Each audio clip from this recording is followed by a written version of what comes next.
From behind the curtains and the sides and back of the audience, the sounds of this world can be heard. Birds, wind, a far-off rider on horseback.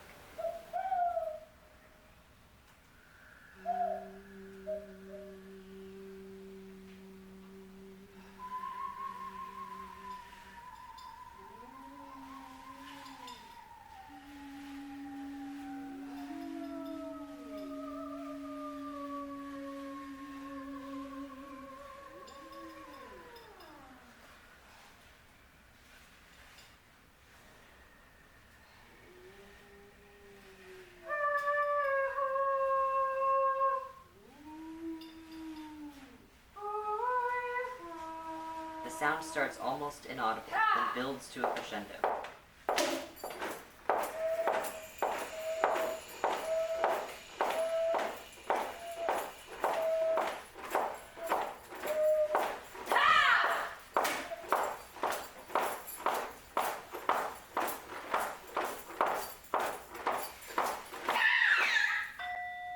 Suddenly, there is silence.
BriarRose is a classic, Grimm's or Disney style fairy tale, and it brings in all the different archetypes: the Prince Charming, the damsel in distress, the evil queen, the animal friend, the sorcerer, and it gives all of them kind of a more human twist, and in a lot of cases a weird twist.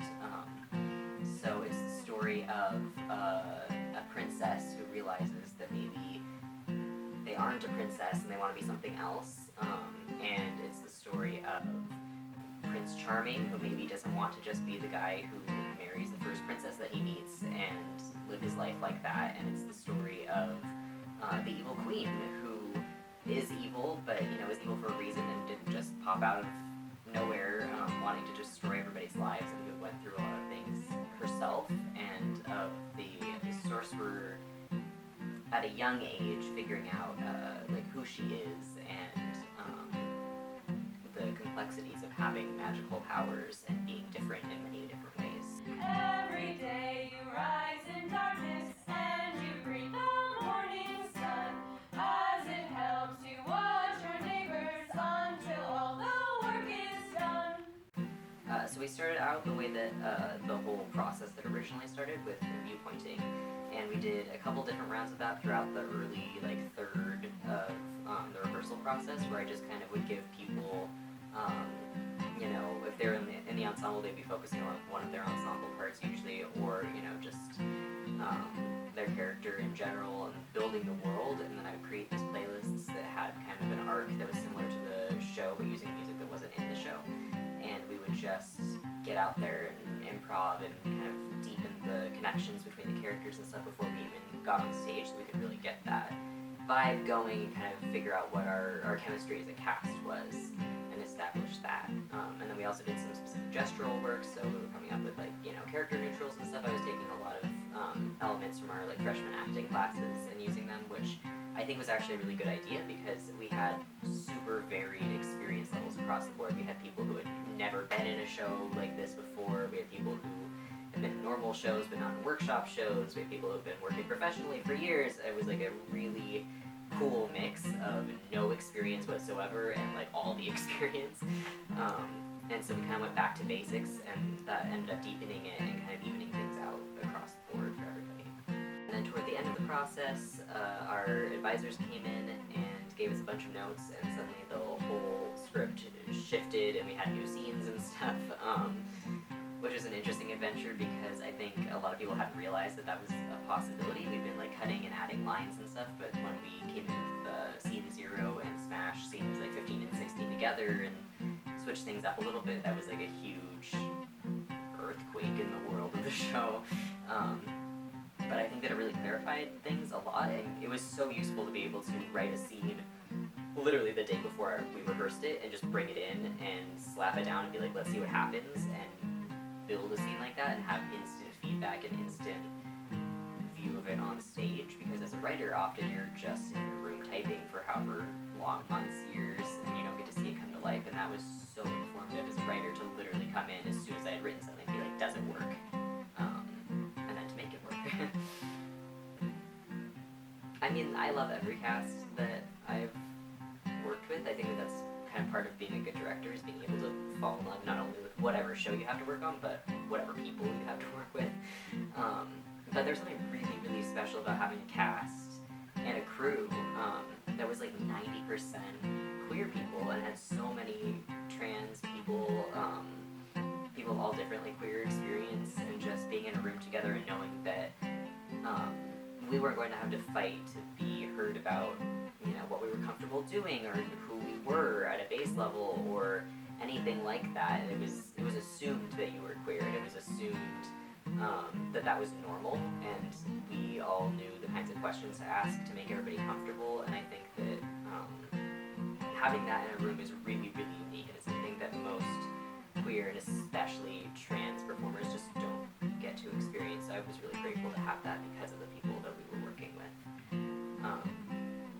And also, they were just overall like very generous performers.